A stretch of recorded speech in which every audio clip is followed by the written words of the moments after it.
بسم اللہ الرحمن الرحیم۔ بھارت کے 4 سفر، اس کا حصہ اول، اور آج اس کی قسط نمبر 19۔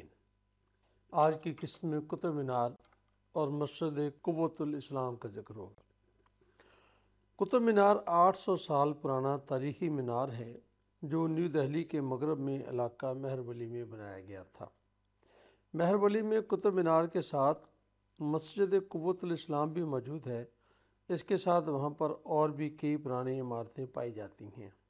کہتے ہیں کہ کسی وقت یہاں پر ایک راجہ کا قلعہ بھی تھا جس کا نام لال کوٹ تھا۔ آج میں نے قطب مینار اور اس کے قرب و جوار میں واقع مختلف تاریخی مقامات کو دیکھنے کا پروگرام بنا رکھا تھا۔ میں جب اس علاقے میں گیا تو میرا پہلا تاثر یہ تھا کہ یہ ایک بہت وسیع علاقہ ہے اور دہلی شہر کی نسبت اونچائی پر بھی واقع ہے۔ میں نے اس علاقے میں چند مقامات پر پتھر کی کٹائی وغیرہ کا کام ہوتے بھی دیکھا، جو بعد میں پتہ چلا کہ بند کر دیا گیا ہے۔ اس سے مجھے تھوڑا سا اندازہ ہوا کہ دہلی کے ارد گرد چھوٹی چھوٹی پہاڑیاں بھی موجود ہیں۔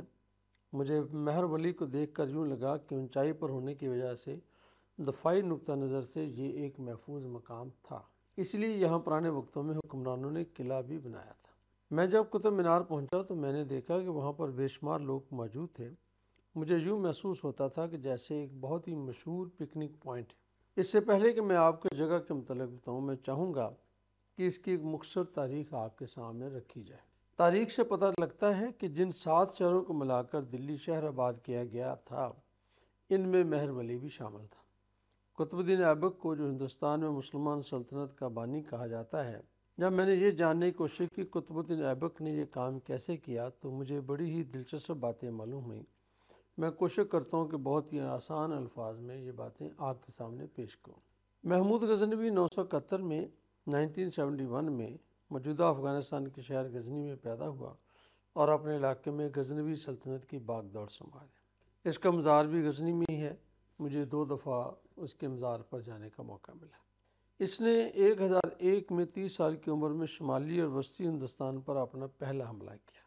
محمود غزنوی نے ہندوستان پر کل 17 حملے کیے، لیکن اس نے یہاں اپنی کوئی حکومت قائم نہیں کی۔ یہ بات جزوی طور پر درست ہے۔ اس کی وجہ یہ ہے کہ اس نے لاہور میں اپنے گورنر، جس کا نام ایاز ہے، اس کی قبر بھی لاہور میں موجود ہے، رنگ محل کے پاس، مقرر کر رکھے تھے، جو اس کی غیر حاضری میں اس کے فتح کیے ہوئے علاقوں کا خیال رکھتے تھے، لیکن اس کا یہ انتظام پشاور سے لے کر لاہور تک کی تھا۔ محمود غزنوی حملہ کرتا اور بہت سارا مال غنیمت سمیٹ کر واپس چلا جاتا۔ اس کا سومناتھ کے مندر پر حملہ سب سے زیادہ مشہور ہے۔ محمود غزنوی کے حملوں کے 190 سال بعد محمد غوری نے دلی پر حملہ کیا۔ محمد غوری کا تعلق موجودہ افغانستان کے مرکزی حصے غور سے تھا، جو کابل کے جنوب میں اور قندھار کے مغرب میں واقع ہے۔ اس نے یہاں پر کئی جنگیں لڑیں اور بہت سے مقامی ہندو حکمرانوں کو شکست دی۔ غوری کے متعلق ابھی تک یہ طے نہیں ہے کہ وہ ختون تھا یا ترک، لیکن ایک بات طے ہے کہ اس کی مادری زبان فارسی تھی۔ اس نے اکثر حملے درہ گومل کے راستے کیے اور ملتان سے ہندوستان میں داخل ہوا، اس لیے ملتان کو ہندوستان کا دروازہ بھی کہتے تھے۔ اس نے 1191 میں خیبر پاس کے ذریعے ہندوستان پر ایک بڑا حملہ کیا اور ہریانہ کے علاقے تھانی سر کے پاس پرتھوی راج چوہان کے ساتھ اس کی جنگ ہوئی۔ اس جنگ میں تقریباً 3 لاکھ کی تعداد میں راجپوت شریک تھے اور غوری کے ساتھ 1,20,000 کی فوج تھی۔ ایک گھمسان کی جنگ کے بعد غوری یہ جنگ جیت گیا۔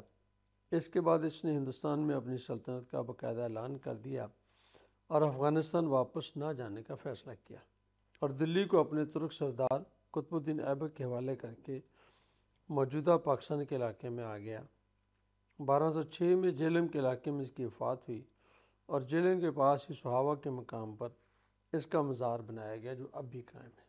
اس کی وفات کے بعد اس کے گورنر قطب الدین ایبک نے اپنے بادشاہ ہونے کا اعلان کیا اور سلاطین دہلی کے نام سے اپنی حکومت کا آغاز کر دیا، جو ہندوستان میں باقاعدہ ایک مسلمان ریاست کا قیام عمل میں آیا، جس کا صدر مقام دلی تھا۔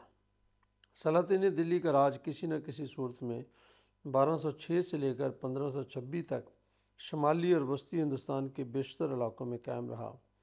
تقریباً 320 سال سلاطین دلی کے نام سے یہ حکومت چلتی رہی۔ پھر بابر نے ابراہیم لودھی کو، جو کہ ایک افغان تھا، شکست دے کر مغلیہ سلطنت کی بنیاد رکھی۔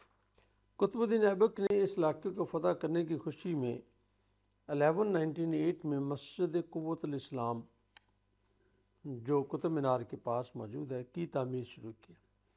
یہ مسجد ہندوستان کی سب سے پرانی مسجد تو شاید نہ ہو، لیکن قدیم مساجد میں اس کا شمار ضرور ہوتا ہے۔ مسجد کے ساتھ قطب الدین ایبک نے ایک بلند مینار تعمیر کروانے کا فیصلہ کیا جس کا نام قطب مینار رکھا گیا۔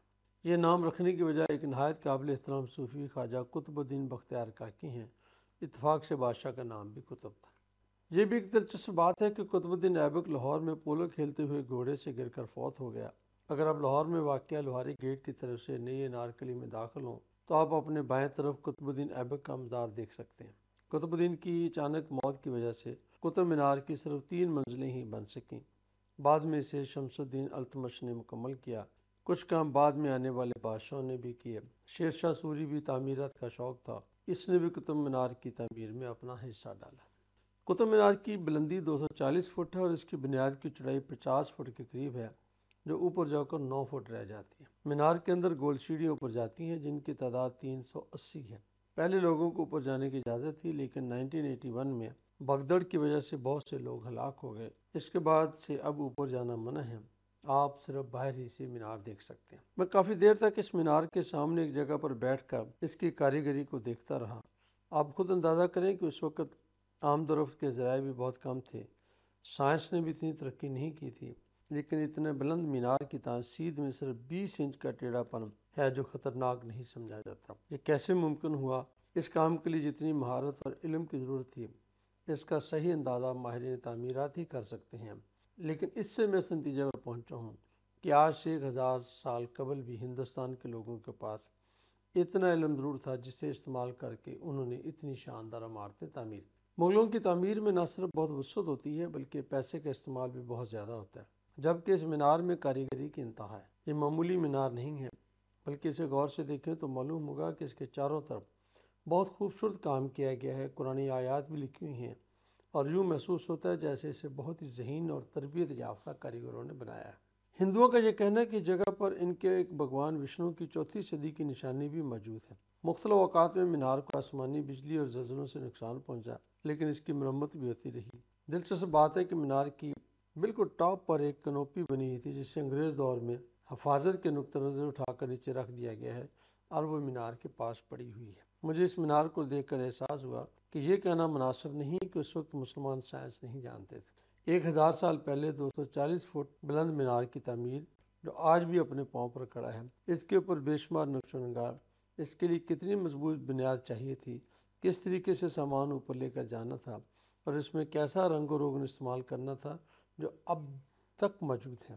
پتھر جوڑنے کے لیے کیا میٹیریل استعمال کیا گیا، میں سمجھتا ہوں کہ یہ سب کچھ تعمیر کی انجینئرنگ سمجھے بغیر ممکن نہیں ہے۔ یقیناً اسے بنانے والے یہ سب معلومات اچھے طریقے سے رکھتے تھے، تب بھی انہوں نے ایک ایسا مینار بنایا جو 800 سال سے زلزلے بھی برداشت کر رہا ہے، گرمی سردی نے بھی اسے کوئی نقصان نہیں پہنچایا۔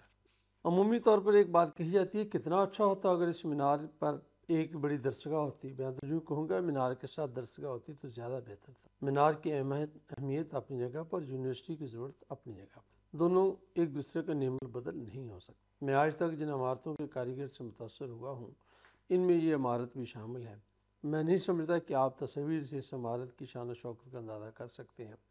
یہ مینار دیکھنے سے تعلق رکھتا ہے کیونکہ اس کی اونچائی بہت زیادہ اور چوڑائی کم ہے، اسی وجہ سے تصاویر سے اس کا اصل حسن ظاہر نہیں ہوتا۔ قطب مینار کے متعلق ایک بہت ہی مفید مضمون مرینا لینی راجہ گوپالان نے ایک مضمون a medieval monument and its modern myths of Icano Islam, the enduring contestation over the Qutb complex in Delhi, India کے نام سے کتاب میں لکھا ہے۔ یہ ایک انتہائی مفید کتاب ہے۔ میں نے اس کتاب میں پڑھا ہے کہ چند ہندوؤں نے مسجد قوت اسلام میں ہندو طریقے سے عبادت کرنے کا اعلان بھی کیا، جس کی عام لوگوں نے مخالفت کی۔ اس سے انشاءاللہ اگلی قسط میں آپ کو مسجد قوت الاسلام کے بارے میں کچھ باتیں آپ کی خدمت میں پیش کروں گا۔ بہت شکریہ۔